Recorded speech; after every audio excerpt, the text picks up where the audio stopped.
A big set-piece speech in which he laid out that what we need is a general election, because that is the most practical and democratic way to break the Brexit deadlock. Of course, though he accepts that if we have a general election, it will, of course, mean that Brexit will need to be delayed. But, hey, a Labour government with a big majority would be able to negotiate a better deal, even though Brussels is saying this is the only deal on the table, but that's what we're told. Let's listen to Jeremy Corbyn in full flight today. If the government cannot pass its most important legislation, then there must be a general election at the earliest opportunity. A government that cannot get its business through the House of Commons is no government at all. So I say this to Theresa May. If you're so confident in your deal, call the election and let the people decide. This paralysis cannot continue. Uncertainty is putting people's jobs and livelihoods at risk. And if a general election cannot be secured, and we'll try, then we'll keep all options on the table, including the option of campaigning for a public vote. But an election must be and is the priority. It's not only the most practical option, it's also the most democratic option. Well, I'm pretty unconvinced by all of that, I have to tell you. I mean, let the people decide. Goodness me, that was the slogan for the referendum party 25 years ago. And Mr Corbyn, the people have decided. They did it in a referendum. They did it again in 2017 when they voted for people like you and your party telling us you would respect and honour the referendum result. And as for somehow the deadlock being broken by a general election, well, it seems to me that the likelihood is that we'd still finish up with a hung parliament. It would solve nothing. It would lead to the country being in yet more limbo and uncertainty for a 6-7 week period, whatever it may take to hold that election. And what if Labour did win a majority and they went back to Brussels and there wasn't a better deal? Probably, and you heard him hint it in that talk, there'd be another referendum. How does that end the uncertainty? All that would do is prolong the whole thing for yet many more months. So I don't think a general election right now is the right thing. I don't think a general election now solves anything. And in fact, I'm going to go further. I don't think you want another general election. That is my view. But it's perhaps best summed up, not by me, but by somebody who in 2017, a lady called Brenda, who lived in Bristol, and she was told there was going to be another general election, and this was her reaction. You're joking. Not another one? Oh, for God's sake, I can't stand this. Well, do you know what? That, I think, I tell you what, Brenda from Bristol will not be on her own if we have another general election in the course of the next few months. There'll be millions of you out there. So that's what I think. But what do you think? Do you think a general election would solve anything? Let me know. If you reckon it will, and Corbyn's right, call 0345 6060 973. Or if, like me, you think actually it'll solve nothing at all, and perhaps even prolong this agony that we're currently going through with Brexit, then text to 84850 and tell me, do you think Corbyn is calling for a general election because he believes it's in the national interest, or do you think he's doing it because it's in his own self-interest and that of his party? Please give me your views on that by tweeting using the hashtag Farage and LBC and LBC, and of course Facebookers watching us live, you can comment there too. Will a general election solve anything? I don't think so. What does John in Maidstone think? Good evening, John.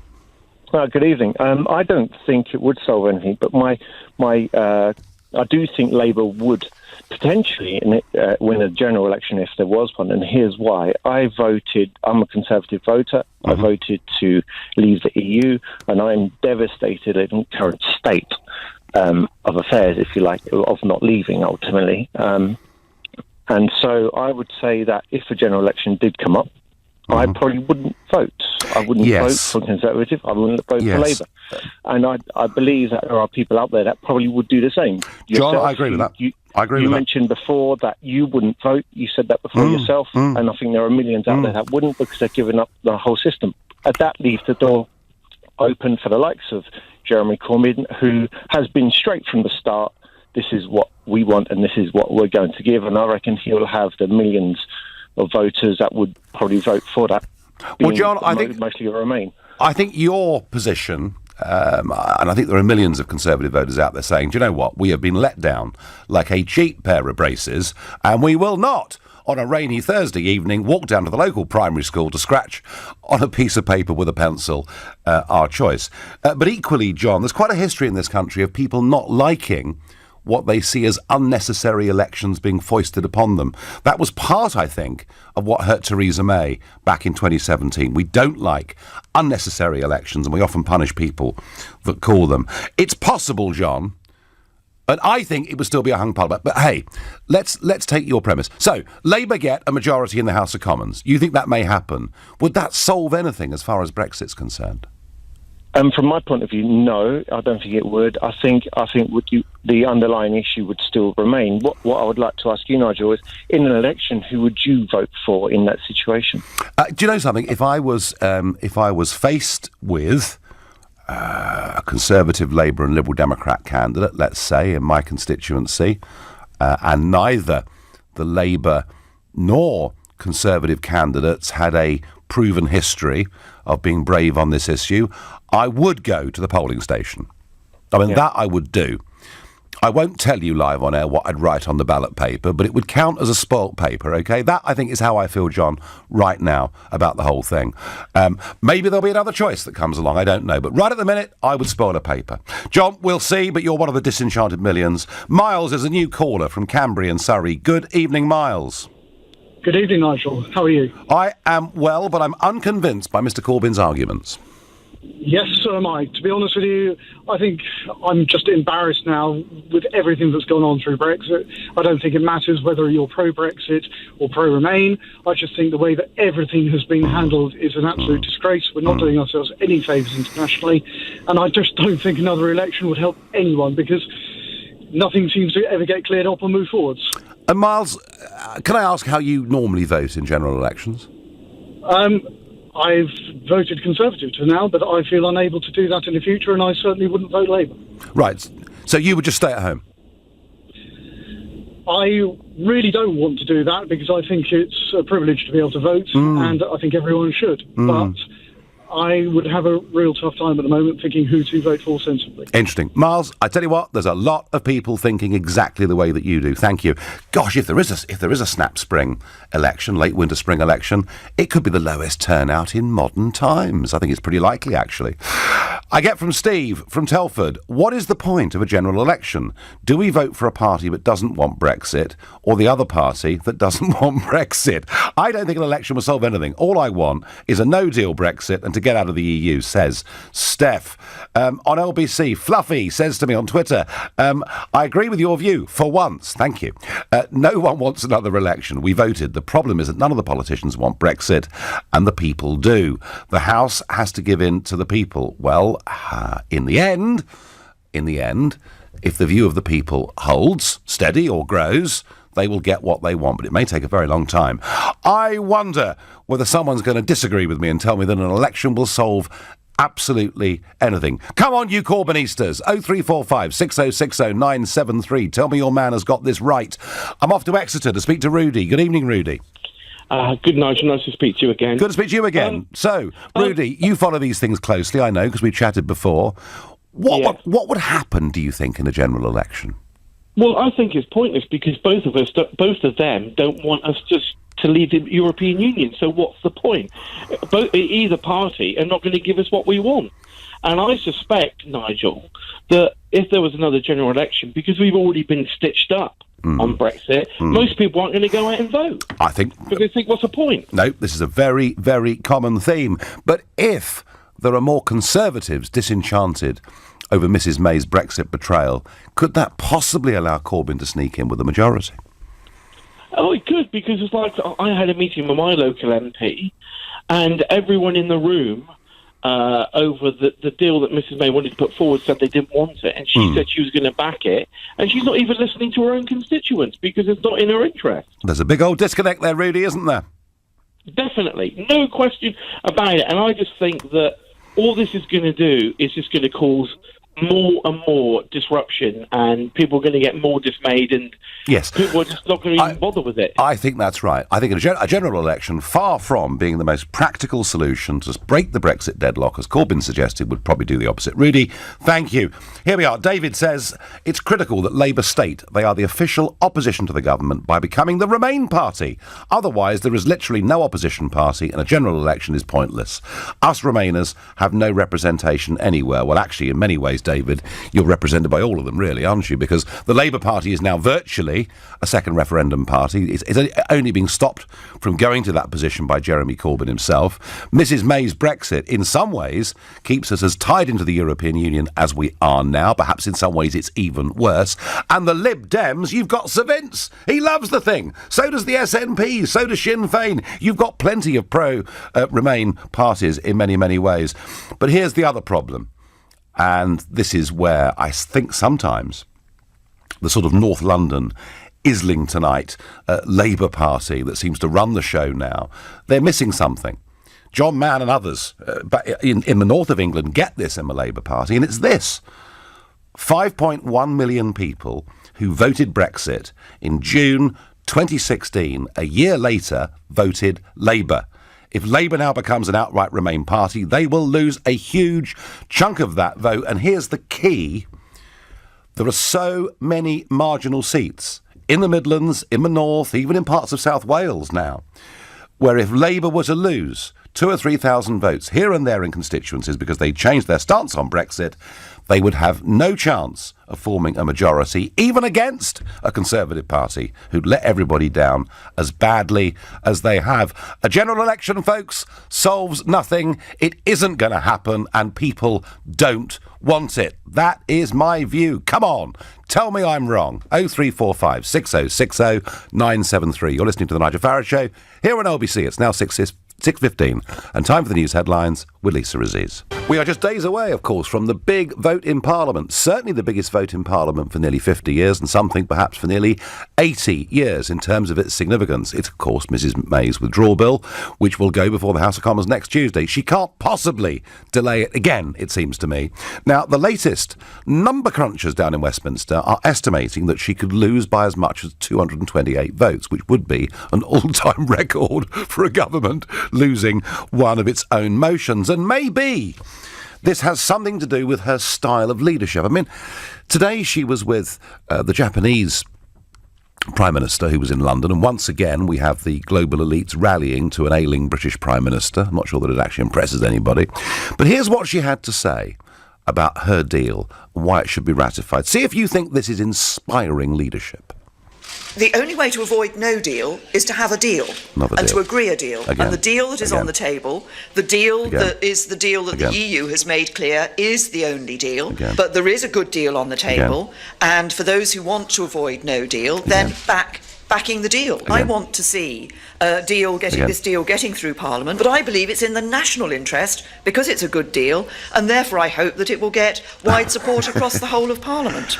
I mean, it's almost comical, isn't it? I mean, she uses the word deal 13 times in just over 30 seconds. I mean, it's almost on the edge of being incoherent. We've got no leadership. This deal is an awful deal.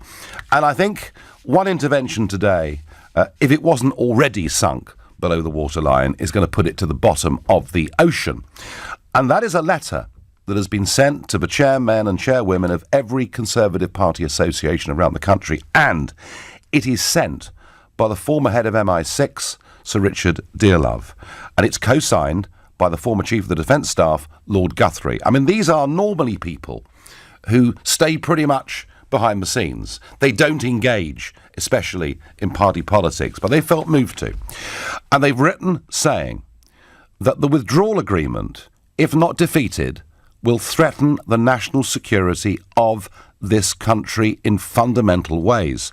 Buried in the agreement, they say, is the offer of a new, deep and special relationship with the European Union in defence, security and intelligence, which cuts across the three fundamentals of our national security policy: membership of NATO, of course bilateral close defence and intelligence relationship with the USA, and the Five Eyes intelligence alliance. So here you have two of the most senior men in this country who've been involved with our defence and our security, saying that in fact what she's done with this withdrawal agreement is actually to give away yet more of our ability to make our own decisions. This deal has got no chance of going through, and as you know, that amendment that Chummy Bercow made sure was selected means that she's got 3 working days to come back to the House of Commons with her Plan B. So I'm guessing Monday the 21st of January is going to be a pretty big day. Now, some support coming through for Jeremy Corbyn. Nigel Corbyn is spot on for a general election. Labour have the intellect and integrity to deliver Brexit when they are elected. The Tories are finished now, and their new leader, Bercow, is in charge. Ron, I quite like your sense of humour, though I think Bercow is probably closer to the Labour Party now than he is the Conservatives for whom he was first elected. But Ron, do really the Labour Party have the integrity to deliver Brexit? I think if you listen to Keir Starmer and most of the front bench, they don't want to deliver Brexit. They actually want to stop Brexit. The one good thing from my perspective that Corbyn has done is he's held them back from actually doing it. If there was a general election, Nigel, Corbyn is a shoo-in.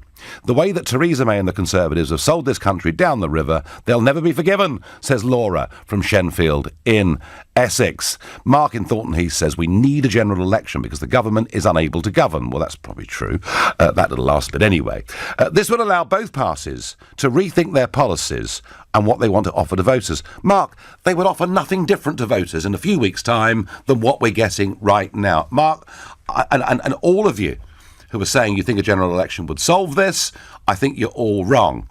However, those of you that say that Tory abstentionism could be so high that it may well give Corbyn a majority, I don't know, but you could just be right.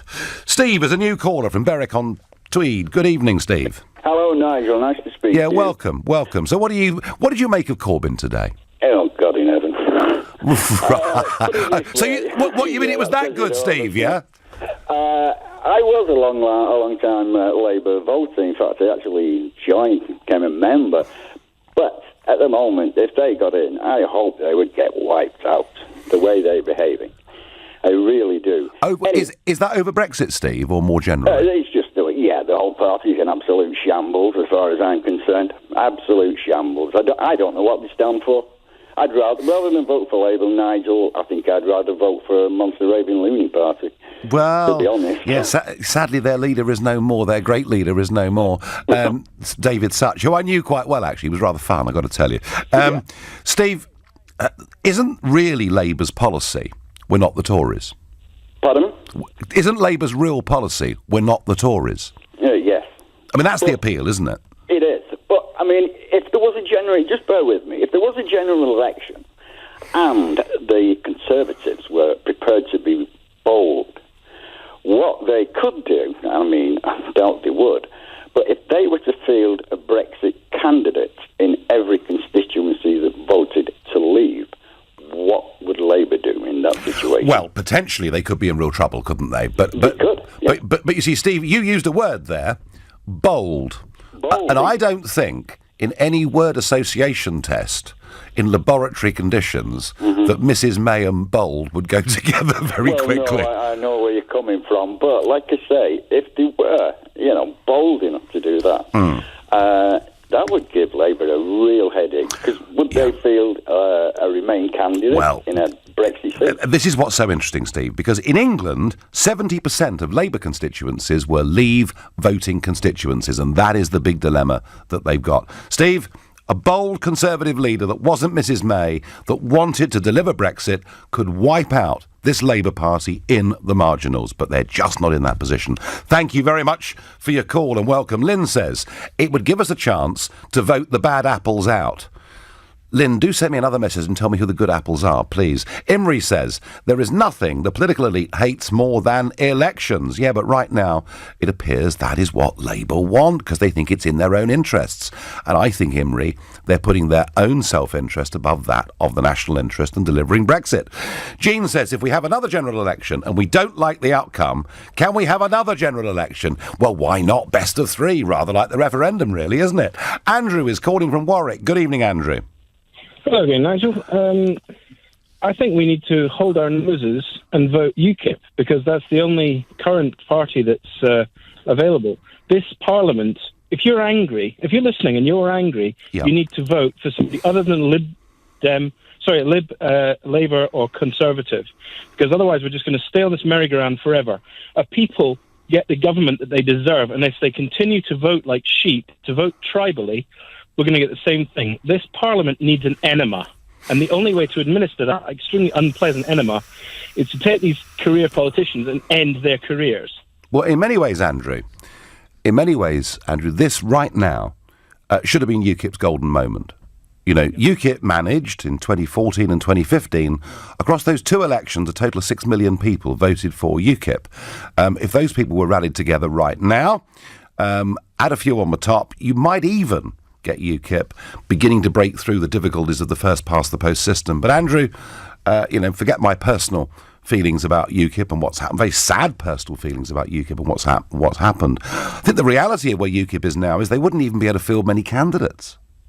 Well, that's certainly true. I mean, to be fair, as far as the way that they've the direction they've taken, I mean, the NEC did overrule Jared Batten's bright idea to try and wear Tommy Robinson as some sort of hat, and they've been told over and over again that he's just unfortunately politically toxic. There's no reason why they can't take the good of what some things that he's trying to do without actually having to staple him to the mast. Well, and Andrew, the number of angry emails I sent was... Maybe I'm wrong, Andrew. Maybe I've got this completely wrong. But I think that UKIP's brand has been very severely diminished over the course of the last few months. And I think organisationally, they're just not... I don't believe organisationally they're in a position to put 650 candidates into the field with a coherent policy manifesto and campaign. Andrew, if I'm wrong, I'm wrong, but I sadly don't think I am. John is calling from Portsmouth. Hi, John. Hi, Nigel. How are you doing? I'm doing well. Now, come on, tell me a general election will solve all of our problems. The only problem it would solve is based on Theresa May has said she wouldn't stand in another election, so she'd be out of a job. Oh, yeah, but she changes her mind she breaks her promise and all those things, John, doesn't she? There won't be an early general election. We're staying in the customs union. I could go on. Yeah, and this is very true, but we can but hope. However, unfortunately, I don't particularly want Jeremy Corbyn in either. So who the hell do you put in their place in either case? I mean, if you look out there, as you said, UKIP is kind of a dead duck at the moment. The Green Party has never done great, and to be honest with you, they are pro-Remain. Having said that, my nephew was a member of the Green Party, and he was one of the few that was actually pro-Brexit. But he got more votes than the leader. But the Greens are Remain, the Lib Dems are Remain, the Labour are close to wanting a second referendum, and the Tory party haven't delivered on Brexit. John, we've got little choice. I've got to move on. Thank you. You're listening to the Nigel Farage Show here on LBC. It's now 6:30 and time for the news with Lisa Aziz. Corbyn tells us a general election will sort the whole Brexit thing out, and I'm with Brenda from Bristol. I say, oh no, not another one. It'll solve nothing, and a tough day in the UK car industry as Jaguar Land Rover announced this morning that 4,500 jobs are to go globally as part of a plan to reverse their losses. Now, Brexit uncertainty is mentioned in this, and of course, there is an argument that the longer this process takes, the more uncertain it is, and it's more difficult for people to take long-term investment decisions. A further reason why I think a general election, a possible Labour government, perhaps bringing a second referendum, all that would do is add to the uncertainty. But the real reason Jaguar Land Rover are going to be cutting jobs in this country and around the world is a dramatic fall in car sales in China. But a more much stranger comment that has come out from Honda tonight they've confirmed 6 days of non-production at the plant in Swindon in April. They're not doing any interviews on this, but they have released a statement. And they're saying that the shutdown is so that they can assess how best to prepare for any disruption caused by logistics and border issues following the UK leaving the European Union. Well, point number one, Honda, we might not be leaving on March the 29th. Point number two, why don't you wait and see? I mean, why would you? What if on April the 1st, we discover that the president of the Port of Calais, who I quoted yesterday, who has said there will be no extra delays or disruptions, is right? Why would you then voluntarily close down 6 days of production? Or are you playing political games? Are you doing your best to help Mrs May effectively get her Brexit deal through? Is there a knighthood in the pipeline? Because very often, it seems, these are the people that get the gongs, those that have been helpful to government policy. Maybe I'm being a bit too cynical. They've given the track record. I rather doubt it. Back to the callers. Come on, I think a general election solves nothing, but I'm looking for you to tell me that I have got this wrong. What does Sylvia in Putney make of it? Good evening, Sylvia. Hello, Nigel. I think you're right. It won't solve a thing. But if we do have another election, the Brexiteers need a central focal point where they can cast their votes. We need to stand together on this. It's no good voting Labour, Conservative, splitting the vote, Lib Dems. We'll get nowhere. So we do need a new party, and I've got the man for the job, Stephen Wolf. Stephen Wolf's the man for the job, is he? I think he should have taken over from you. Yeah. When you left, and unfortunately all that nonsense happened. I don't know what he's doing now. I think he's independent, is he, at the moment? Yeah, he's still around. He's still an MEP. Yes, I do like him very much. But Sylvia, I don't understand what you're saying. Mrs May says Brexit means Brexit, so why wouldn't you vote for Mrs May? I mean, she's the Brexiteer, isn't she? We're being conned, Nigel. We're not that stupid. And I've got to the point, Nigel, that the way things are going, we're not going to leave. The Remainers have the upper hand here. But what Mrs May should do, she's got to admit defeat. She can't do this job. She's got to call in the Donald. He'll do it within a week. He'll give us a clean I'd much rather he was negotiating, I have to say. I love it, Nigel. I mean, Sylvia, it is possible, not yet, but it is possible that Brexit, the earthquake that was Brexit, could be the first of a series of earthquakes in British politics. It is possible, Sylvia, that we will see a realignment of British politics around this issue. It may happen, but Sylvia, let me promise you, it isn't going to happen just yet, and it won't happen if there's a general election this spring. Thank you, Sylvia, for your thoughts and for your call. How can Honda assess the disruption when not receiving deliveries, says Craig in Brixton? How can Honda assess anything? And why are they doing this? It looks like an overtly political piece of support for the Prime Minister's deal and saying we don't want a no-deal Brexit. Surely, if a general election was to be called, the Conservative Party would first have to hold a leadership contest, as Theresa May said as part of her previous statement after the confidence vote she would not leave the Tories to the next election. Matt Whitaker, I completely understand what you're saying, but what Mrs May says and what Mrs May does, we've seen again and again, can be clean, different things. I get Gavin from Somerset saying a general election would force an alliance with the Lib Dems. Hence we can expect Corbyn to proclaim a second referendum. And I thought in many ways Corbyn came closer today to advocating a second referendum than he has perhaps at any point in previous time.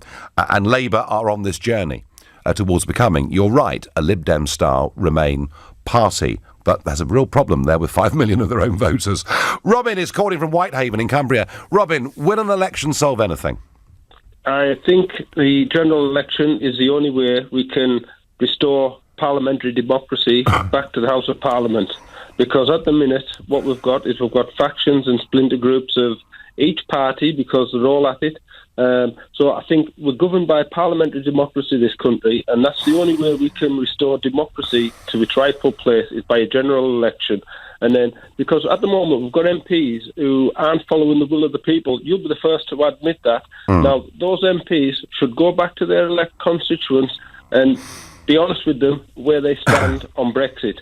Now, I also thought Nigel, you'd be the first one in another election. How many have you stood for Parliament so far? I don't know. I was elected 4 times to the European Parliament, Robin. That's all I can remember right now. But what would it solve? What would it solve, Robin?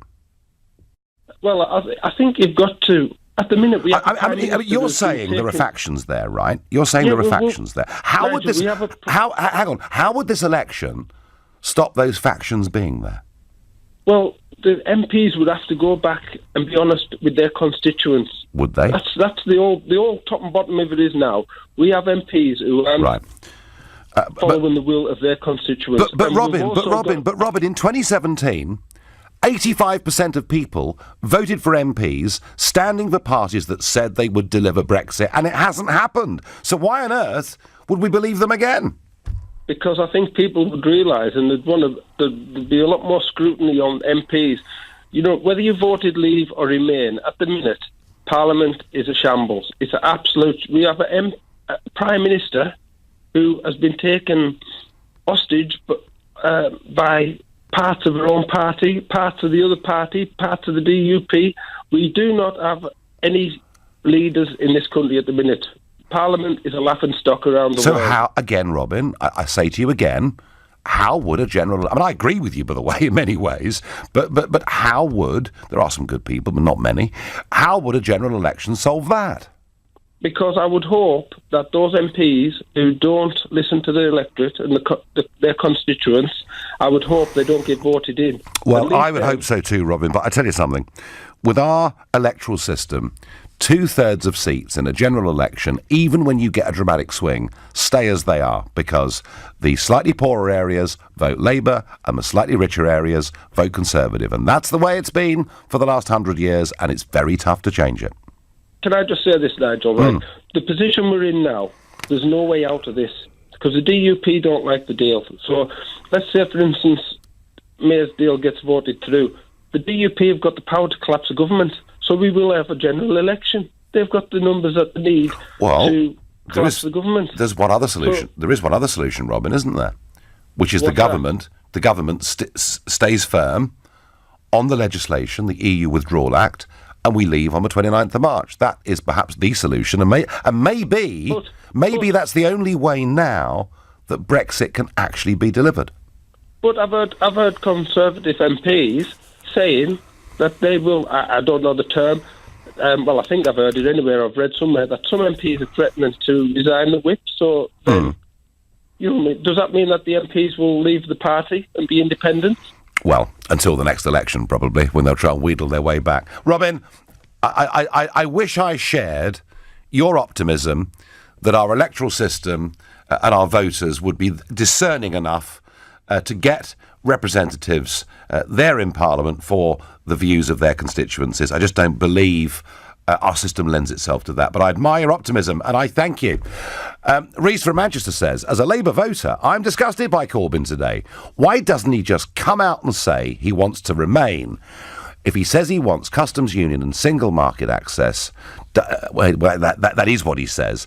Does he think people are stupid? I voted for Brexit, and I want a no deal or free trade deal. Yeah, well, that's how many of us feel, Reese. And you are one of 5 million people who voted for Corbyn and voted Brexit. So this issue, we hear constantly about these massive splits within the Conservative Party. Seems to me the Conservative Party are split in Parliament, but quite united out in the country, and that Labour are relatively united in Westminster and deeply split out in the country. That's my assessment.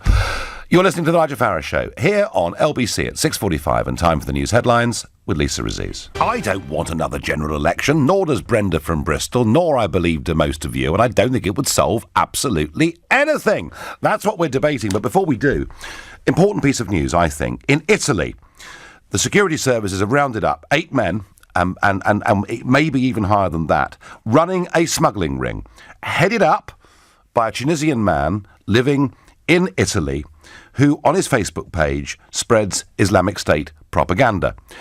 It is believed by the authorities that he was running an operation to smuggle Islamic terrorists into mainland Europe, posing as asylum seekers or acting as illegal immigrants. The Interior Minister and Deputy Prime Minister Matteo Salvini has lauded the operation by saying people smugglers and terrorists stay at home, but it does highlight the dangers of this whole Mediterranean strategy, and perhaps to a smaller extent, but worth thinking about, it highlights some of the problems that we've got in this country. We've talked a few times about these boats landing at Dungeness, Walmer and Kingsdown. The M6 last night, 27 people found illegally in a lorry. How many hundreds of people? How many hundreds a week of people are illegally coming into Britain, and we don't know the security background of any of them? And it's this same argument about controlling borders in an attempt to make your country safer that has led directly to this standoff that is going on between President Trump and leading Democrats. And some people find this subject difficult to talk about, uncomfortable. They don't like it. But believe me, folks, this is the issue that is going to dominate our politics for many years to come. Border control and a feeling that we've got to try and make ourselves, if we can, a little bit safer. Anita says on Facebook, we had a referendum. Most MPs were elected on a Leave manifesto. Those who are still Remainers should lose their seats. Well, Anita, in some constituencies, in marginals, a strong Eurosceptic against somebody who has not carried out the will of the people in that seat. In those situations, Anita, people might get weeded out. But overall, that just isn't how our system works anymore. We've virtually got a presidential system, and, as I said earlier, the poorer constituencies vote Labour, the slightly richer ones vote Tory. That is the way that it is. I think what we need actually, along with Brexit, is fundamental electoral reform, but that's another debate for another day. Is a general election necessary? Is it desirable? Do you want it? I don't. Ben from Bristol, who's a regular caller. What do you make of it, Ben? Babylon calling. Babylon Hello. calling. Hi. We're Babylon Bristol, Nigel. I know. I waited a long time to talk to you tonight. My goodness. Well, I'm very pleased. I'm very pleased you are now. Now, let me just tell you something. In your area, Labour would do well, whatever happened, wouldn't it? I work on the Post. I think you've got to realise that Labour are Labour voters are quite obstinate people. They will hardly ever vote Tory. Even if the Labour were pro-Remain, they probably would still go with Labour. It's very hard for a leopard to change its spots in that respect. A lot of them did vote UKIP, didn't they, in 2015? They did, but I don't think it's going to go this. They didn't in the last election, though. It didn't really happen, did it? No. They didn't quite get that they had to kind of vote Tory to make sure that the Brexit got through, but, they're a bit slow on the upkeep, some of them. I saw Jeremy Corbyn today, Nigel. It was like a big drama on the radio, putting the press conference, and I listened to the whole thing. Basically, this is what I think I saw, okay? I think I saw Corbyn come on and say, enough's enough. The Tories can't handle Brexit. They don't know what they're doing. They don't know what's going on. We must call an election so we can take over. Then they asked the questions, the press questions. And the first question, if you saw it, was, what is your Brexit policy? Did you see what he said? Well, he said, we'll kind of figure that out. We'll sort of figure that out. And what is this craziness? No, I mean, it's just unbelievable. No, the Labour policy, Ben, is we're not the Tories. That is what the Labour policy is. He basically said we're going to try and figure we'll rustle something up. Yeah. It's a very good way of putting it. So, Ben, a general election would solve nothing. It would solve nothing, but also Labour, we can't. I don't think the country can take another year of negotiations. And also, how can you go into a negotiation? Corbyn says he won't have no deal. He's going on about we can't have no deal. So your negotiating package. By the way, did you watch the BBC at Christmas? They put out the most brilliant pro-Brexit propaganda, and they didn't even realise they'd done it. What was that? Watership Down with those bunnies. No, did you see them? They were all going out of the Warren. No, and they were saying, "No, we got to stay. We got to stay. We got to go to this one." I didn't realise. No, I didn't watch it, and I also didn't watch a rejigged Hercule Poirot either, which sounded rather political. And by the way, Ben, don't watch Doctor Who. I've loved Doctor Who since the 1960s. It is now just lefty propaganda, unwatchable. It was on in the kitchen the other Saturday. I was spluttering into my drink. Ben, I thank you for your call. Paul from Bexley Heath says, in the highly unlikely case that there is another election soon, only Boris can save the country from calamity Corbyn. But Paul, how? He's not leader of the Conservative Party. He's an MP. But I can tell you that the former Foreign Secretary, Boris Johnson, will be in this very studio with Nick Ferrari taking your calls next Tuesday morning from 8 a.m. So Boris will be here from 8 o'clock in the morning with Nick on the day of the big decisive vote. Unless, of course, she changes her mind again and pulls the vote. But I don't believe this time she possibly can. Nigel, didn't the EU and Barnier say categorically that May's deal was the only deal and there'd be no further negotiations? Yes, Simon, they absolutely did. So what does Labour think they can do? It's clearly a lie. All they want to do is stop Brexit. I'm so angry and so disenfranchised. I will never vote for any of these absolute jokers ever again. And I think that's the word, Simon. It's the first time we've used it tonight, but it's right. Disenfranchised. That is how millions and millions of people are feeling in modern-day Britain. Joe is a new caller from Forest Hill. Good evening, Joe. Hello, Nigel. How are you doing? I'm doing well. So would it solve everything, Joe? Well, it wouldn't solve everything because this is a situation that has been created where we are now in basically a quagmire. So getting out of a quagmire is going to require years of solving, which is going to be many different things, probably several elections, probably several changes of government. Oh, gosh. But with what you're saying in terms of Corbyn not really being in the right sort of mindset to have an election that's not going to solve anything, I just totally disagree with that. We've had the Tory government over the last 2 years negotiate this thing into the ground, basically for not just their own self-interest in terms of staying in power if you're Theresa May or her cabinet, but then pandering to people at the far right of the party, or certainly the far right of the Brexit way of thinking. Sorry, I'm missing something here. Are you saying that Brexit's a far right idea? No, not at all. I'm just saying that she is pandering. She's been pandering. The negotiation has been flawed because she's unable to negotiate properly because she has essentially a complete battle on her hands within her own party. What the Labour Party doesn't have is this battle. Of course, it has a battle in terms of, yes, there's Corbynites and there are Blairites, etc., all different factions within the party, like there are on every party, really, even UKIP, as you can well account for. I certainly can, yeah. But what you've got in terms of the Labour Party is you don't have this burning desire to destroy the party because of Europe.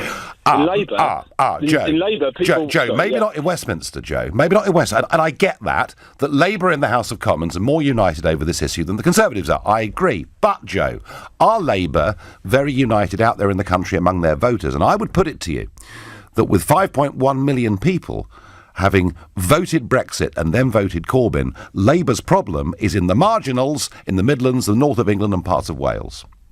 I would totally agree there, which is why Corbyn's had to play this very close to his chest, which is basically by not playing his cards. Because if he plays his cards, then, yeah, there could be electoral sort of disaster for them in those very marginals you speak of. Yeah. But what he's doing now is, I think, the only responsible thing that he has done so far is he hasn't played his cards sooner because the country's in a state. And that's terrible. But by saying he wants a general election now, that is a sensible thing because we will have people that will be negotiating that aren't hell-bent on destroying the party. There will not be the Rees-Mogg in the Labour Party. Joe, if we get Prime Minister Corbyn negotiating, there's just going to be a second referendum because Brussels won't budge. Joe, I thank you. I thank all of you for taking part in this. I'm going to be back with you on Sunday morning at 10 when I've no doubt we'll be looking ahead, not just to the vote on Tuesday night, but what the consequences of that may be next week. I know we've said it before, but next week could be a very historic week in British politics. At 10 tonight, it's Tom Swarbrick, but up next, it's Ian Dale. Nigel, thank you. Coming up later in the programme at 9, Donald Trump